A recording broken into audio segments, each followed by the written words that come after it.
says this story, Mr. Speaker, we'll be presenting evidence before you, and even as the charges were read, you heard several times the clerk saying this issue was alive in the previous proceedings. What happened? The governor, after the brief few weeks of camaraderie, adopted a defiant stance in which she held, and she has it even in her own evidence, several public rallies defiantly telling whoever can to listen, kaende, kaende, kabati, kabati. Kaende, kaende, Mr. Speaker, is Sheng. It's Nairobi slang for I don't care.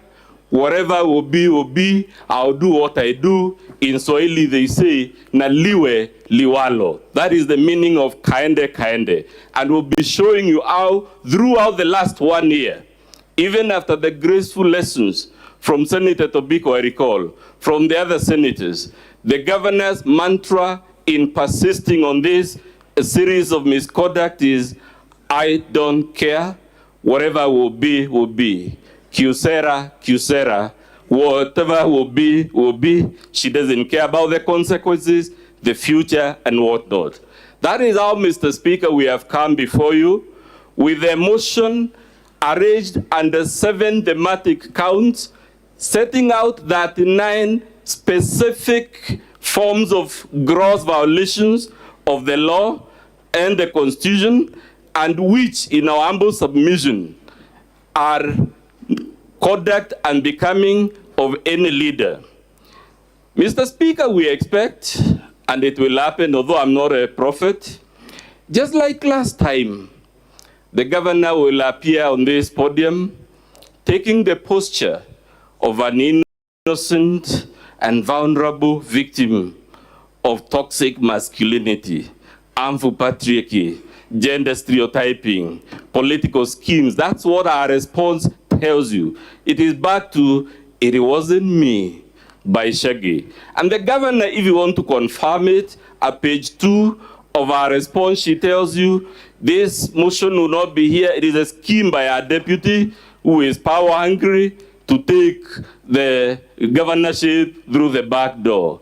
She tells you it is the Njurin Cheke. She tells you if our own officials, our own secretary, our own chief of staff has done anything wrong, even the things she acknowledged, she said they bear their own responsibility. It wasn't me. In short, she will come to you looking as meek as a lamb. But luckily we have lived through the experience, Mr. Speaker. Our message to the Senate is if you acquit her this time, she will walk out this door and it will be kaende, kaende, Kyusera, Kyusera. Whatever will be, I don't care, na liwe liwalo, and Meru will be back to the perpetual, endless crisis that it has been engulfed for a year. We will be showing you that the governor has made several admissions before the county assembly. What we find strange is that now in our response to you, she produces documents she failed to produce before the assembly. We will be able to show you beyond any shadow of doubt that those documents are forgeries. And in conclusion, so that my learned colleague will take the remaining bit, just like last time, Chair, we are telling you not to fall for the ruse. If you see a humble, meek, polite-looking governor, it is because the occasion of the day requires her to look meek, humble, vulnerable, and whatnot. But if you make the mistake this time round, it will be, Kyusera, sera, whatever will be, I don't care, kaende, kaende.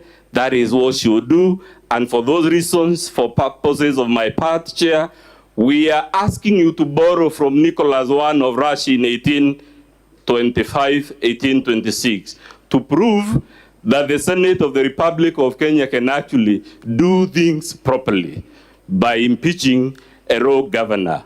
I led the floor to my learned colleague, Mr. Mari Maranya.